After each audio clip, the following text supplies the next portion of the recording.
সেজদায় আমরা যত ছোট হই এর চেয়ে ছোট আর হওয়া যায় না। সেজদায় আমরা যতটা বিনয়ী হই একটা মানুষ এর চেয়ে বিনয়ী আর হতে পারে না। এই তো নামাজ শুরু করলাম, আল্লাহু আকবার, এরপর রুকুতে জাস্ট বো ডাউন আর হেড, মাথা একটু ঝুঁকালাম, আর সেজদায় একেবারে মাথাটারে মাটিতে মিলিয়ে দিলাম।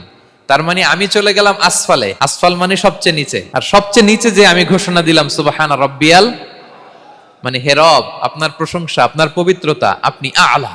আল্লাহ, আমি আর নিজেকে এর চেয়ে তুচ্ছ করতে জানি না, এর চেয়ে ছোট আর করতে পারি না। আমি আমার নিজেকে উজাড় করে দিলাম, সবচেয়ে ছোট, তুচ্ছ, নগণ্য করে আপনার সামনে উপস্থাপন করে আমি ঘোষণা দিচ্ছি সুবহানা রাব্বিয়াল আলা। পবিত্রতা সেই রবের যিনি আলা, সর্বোচ্চে। সুবহানাল্লাহ পড়েন। তাহলে সিগনিফিকেন্সটা বুঝতে পারছেন কেন বিষ্ণু ইসলাম এটা পড়তেন সুবহানা রাব্বিয়াল আলা? কারণ আমি থাকি সবচেয়ে আসফালে, নিচে, আর তখন আমি ঘোষণা দেই glory be to Allah the most high, the most high, the most high, আলা। আল্লাহ, আমি একেবারে নিচে, কিন্তু তুমি হচ্ছে আলা। মজার ব্যাপার হচ্ছে সেজদায় আপনি যত নিচেই থাকেন না কেন, মাথা নাক নিচু করে ফিসফিস করে যাই বলেন না কেন, এটা মুহূর্তে আল্লাহর আরশে চলে যায়।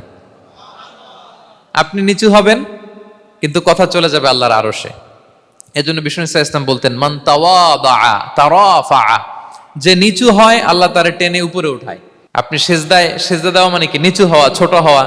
তো বিষ্ণু ইসলাম বলেছেন বেশি বেশি সেজদা দাও, তাহলে আপনার মর্যাদা সম্মান বাড়াই দিবে কে?